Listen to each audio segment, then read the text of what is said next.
ഇന്നലെ എൻ്റെ ബർത്ത്ഡേ ആയിരുന്നു. അതുകൊണ്ട് നല്ല അടിപൊളി ഒരു ഐസ്ക്രീം കേക്ക് മേടിച്ചു. നല്ല സൂപ്പർ ടേസ്റ്റുള്ള കുക്കി ഡോ ഫ്ലേവർഡ് ഐസ്ക്രീം കേക്കായിരുന്നു. ഒരു 1/2 കിലോയെങ്കിലും ഞാൻ അകത്താക്കിയിട്ടുണ്ടാവും. അതെല്ലാം കഴിഞ്ഞിട്ട് നൈസിന് ആദിക്കുട്ടനെ വിളിച്ചുകൊണ്ട് പുറത്ത് പലചരക്ക് സാധനം മേടിക്കാൻ അങ്ങോട്ട് ഇറങ്ങി. ഇനിയുള്ളൊരു 2-3 ആഴ്ചത്തേക്ക് സ്റ്റോക്ക് ചെയ്യണം.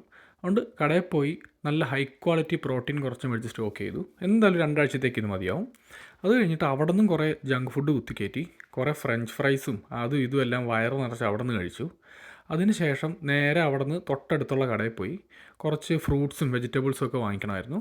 അങ്ങനെ ഫ്രൂട്ട്സും വെജിറ്റബിൾസും ഒക്കെ വാങ്ങിയിട്ട് പൈസയും കൊടുത്ത് അവിടെ നിന്ന് അങ്ങോട്ട് ഇറങ്ങിയപ്പോൾ പുറത്ത് നല്ല സൂപ്പർ മഴ. മഴ എന്ന് പറഞ്ഞാൽ എജ്ജാതി മഴ. ഇവിടെ ഇങ്ങനെ മഴ പൊതുവെ കുറവാണ്. അത് ഇപ്പം മഴയെല്ലാം തോർന്നു കഴിഞ്ഞിട്ട് പുറത്തുനിന്ന് നടക്കാനിറങ്ങി. അപ്പോൾ ആദ്യകുട്ടൻ സൈക്കിൾ ചവിട്ടാനും പോവും. ഇത് 2 in 1 ആയിട്ട് നടക്കുന്നൊരു പ്രോസസ്സാണ്. ഇവനാണെങ്കിൽ ഇപ്പം സൈക്കിൾ ചവിട്ടാൻ ഭയങ്കര ഇഷ്ടമാണ്. ഭയങ്കര സ്പീഡിലൊക്കെ ചവിട്ടാൻ പഠിച്ചിട്ടുണ്ട്. അപ്പോൾ അവനെയും കൊണ്ട് സൈക്കിളൊക്കെ ചവിട്ടിയിട്ട് തിരിച്ച് വീട്ടിൽ വന്നിട്ട് പിന്നെ ഒരു പറ ചോറുണ്ട്. എന്നിട്ട് എൻ്റെ മുഖമൊക്കെ ഒന്ന് സെറ്റാക്കിയിട്ട് നൈസിനായിട്ട് കൂർക്കം വലിച്ചൊരു ഒറ്റ ഉറക്കം.